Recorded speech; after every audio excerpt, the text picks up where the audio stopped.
CPM നേതാവ് നമുക്കിപ്പം M V Jayarajan സഖാവുണ്ട്. നമസ്കാരം ശ്രീ എം വി ജയരാജൻ.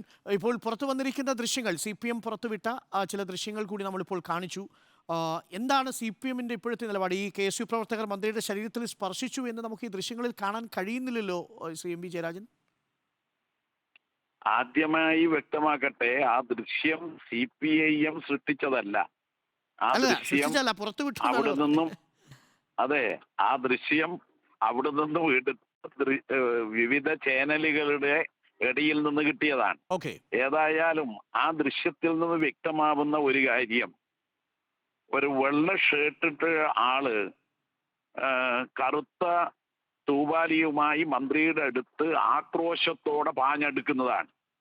ആ തുണി മന്ത്രിയുടെ വലത് ഭാഗത്തെ കഴുത്തിന് നേരെയാണ് നമ്മൾ കാണുന്നത്.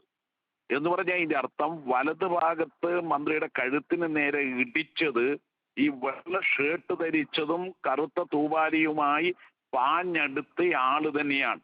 ഒരു നിമിഷം ഞാനൊന്ന് വലുതായിട്ട് കാണിച്ചോട്ടെ പ്രേക്ഷകരെ.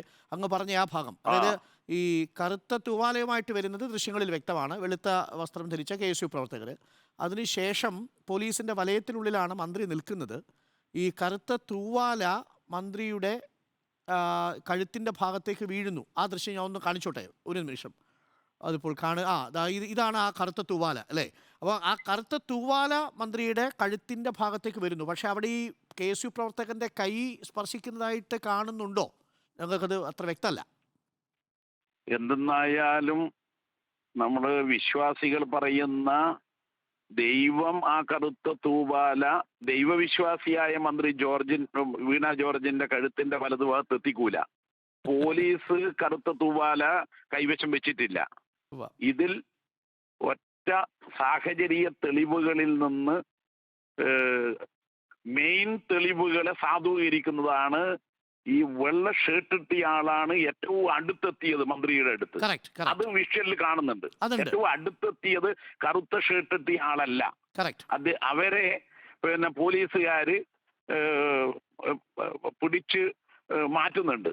മറ്റേയാള് മാറ്റപ്പെടുന്നില്ല. അപ്പൊ മറ്റേ വെളുത്ത ഷർട്ടുള്ള KSUവിന്റെ ക്രിമിനൽ സംഘത്തിന്റെ അംഗമാണ് മന്ത്രിയുടെ കഴുത്തിന്റെ വലതുഭാഗത്ത് തുണിയോടുകൂടി ഇടിക്കുന്നത് എന്നതേ നമുക്ക് ഈ ദൃശ്യത്തിൽ നിന്ന് എത്തിച്ചേരാൻ കഴിയുള്ളൂ. ഏതായാലും പ്രതിപക്ഷ നേതാവിന്റെ വാദം ശരിയല്ല. KSU പ്രവർത്തകർ മന്ത്രിയുടെ അടുത്തുപോലും എത്തിയിട്ടില്ല എന്ന് പറയുന്ന പച്ചക്കള്ളമാണ്. ഈ പുതിയുഗ യാത്രയിൽ തുടർച്ചയായി പറയുന്ന നുണയുടെ ഭാഗമാണത്. ഇപ്പോൾ വ്യക്തമാക്കപ്പെടുന്ന കാര്യം, മന്ത്രിയുടെ അടുത്ത് തന്നെ ക്രിമിനലുകളിൽ ഒരാൾ എത്തിയിരുന്നു. ലക്ഷ്യം വ്യക്തമാണ്, മന്ത്രിയെ കൊല്ലപ്പെടുത്തുക എന്നതാണ്. മറ്റൊരു ലക്ഷ്യവുമില്ല. നേരത്തെ റീത്തുമായി പോയവരാണ്. റീത്തുമായി പോയവരുടെ പേരിൽ അന്ന് അച്ചടക്ക നടപടി സ്വീകരിച്ചിരുന്നുവെങ്കിൽ പിന്നീട് ഈ ക്രിമിനൽ സംഘത്തിന് പോകണമെന്ന് തോന്നില്ല. മന്ത്രിയെ വിവിധ സ്ഥലങ്ങളിലാണ് തടഞ്ഞത്. അതൊക്കെ നമുക്ക് മനസ്സിലാക്കാം. ഈ വാഹനം പോകുമ്പോൾ കറുത്ത തുണി കാണിക്കുന്നു, മന്ത്രിയുടെ കൊടിമരം, വണ്ടിയുടെ കൊടിമരം ഓടിച്ചിട്ടുണ്ട്. അതൊക്കെ നമുക്ക് മനസ്സിലാക്കാവുന്ന പ്രതിഷേധമായി പറയാം. പക്ഷേ ഞങ്ങളൊക്കെ DYFIയിലും SFIയിലും ഉണ്ടായിരുന്ന സമയത്ത് മന്ത്രിമാരെ പ്രതിഷേധത്തിന്റെ സൂചകമായി കറുത്ത തുണി കാണിച്ചപ്പോൾ ഞങ്ങളെ അടിച്ചതല്ലാതെ ഞങ്ങൾ മന്ത്രിയെ ഒരാളെയും ദേഹത്തൊരു മണൽത്തരി പോലും കോരിയിട്ട് എന്നുള്ള ആക്ഷേപമില്ല. അതാണ് judge K. Padmanabhan Nair commission. ഞാനായിരുന്നു ആ സമരത്തിന് നേതൃത്വം, കൂത്തുപറമ്പ് സമരം.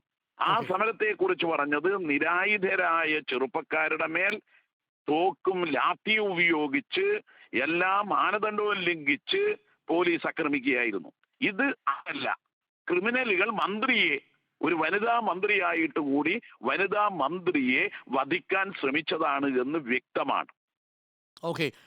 എന്തായാലും FIR പറഞ്ഞിരിക്കുന്ന പോലെ കൊല്ലട എന്ന് പറഞ്ഞ് KSU പ്രവർത്തകർ വരികയായിരുന്നു എന്നാണ് പറഞ്ഞിരിക്കുന്നത് അല്ലേ? അത് തന്നെയാണ്. കാരണം ആക്രോശിച്ചു വരികയാണ്. അങ്ങനെയാണ് മന്ത്രി തിരിഞ്ഞു നോക്കുന്നത്. അങ്ങനെ ഒരു വിഷയം നിങ്ങൾ കണ്ടിട്ടുണ്ടാവും. മന്ത്രി തിരിഞ്ഞു നോക്കിയിട്ട് അവരോട് പറയാണ്, ഈ വെള്ള ഷർട്ടുകാരനോട് പറയുകയാണ്, എന്നാ വന്നെന്നെ കൊല്ലട. ഇതാണ് മന്ത്രി പറയുന്നത്. എന്റെ മൃതദേഹത്തിന് റെയിൽവേ സ്റ്റേഷനിൽ എന്റെ CCTV മൃതദേഹത്തിന് ദൃശ്യങ്ങൾ നേരെ ഉണ്ടായിരുന്നു. റീത്ത് വെക്കാൻ വന്നവരല്ലേ നിങ്ങൾ എന്നാ എന്നെ കൊല്ലട. ഇതാണ് മന്ത്രി അയാളോട് പറയുന്നത്. മനസ്സിലായി. അവിടെ CCTV അവിടെ ഉണ്ട്. ആ സമയത്ത് നമുക്ക് അതിലെ ദൃശ്യങ്ങൾ കൂടി കിട്ടിയാൽ ഒരു ക്ലാരിറ്റി വരും അല്ലേ? ഇതിനകത്ത് നമുക്ക് അനുമാനങ്ങളിലേക്ക് വേണമെങ്കിൽ വിജയരാജൻ പറഞ്ഞതുപോലെ നമുക്ക് എത്തിച്ചേരാവുന്നതാണ്. കാര്യം ആ കറുത്ത തുണി മിനിസ്റ്ററുടെ കഴുത്തിൻ്റെ ഭാഗത്തുണ്ട്. അവിടെ അറിയേണ്ടത് ആ കഴുത്ത് തുണി മാത്രമാണോ കൈ അവിടെ ഉണ്ടോ എന്നുള്ളതാണ്. അത് ആ ദൃശ്യങ്ങളിൽ ആ രീതിയിൽ വ്യക്തവുമല്ല. തുണിയുണ്ട് എന്നുള്ളത് അങ്ങ് പറഞ്ഞതുപോലെ ശരിയുമാണ്. Thank you Shri Vijayarajan. അതിൽ ഒരു കാര്യം കൂടി വ്യക്തമാക്കട്ടെ. ആ തുണിക്ക് വടി കെട്ടിയിട്ടില്ല. അതെ അതെ തുണി കയ്യിലാണുള്ളത്. തുണി അവിടെ എത്തണമെങ്കിൽ മുഷ്ടി ചുരുട്ടിയ തുണി ഈ മുഷ്ടിയിൽ അകത്താണല്ലോ ഉള്ളത്. ആ മുഷ്ടി ചുരുട്ടിയ കൈകൊണ്ട് ഇടിക്കുക എന്നുള്ളത് സാഹചര്യ തെളിവ് മാത്രമല്ല, ഈ കറുത്ത തൂവാല മന്ത്രിയുടെ വലത് കഴുത്തിന്റെ അവിടെയാണ് എന്നുള്ളത് കൊണ്ട് തന്നെ ആ മുഷ്ടി ചുരുട്ടിയ ഇടിയും നടന്നിട്ടുണ്ട്. ഇതാണ് അതിന്റെ തെളിവ്. Okay, thank you Shri Vijayarajan.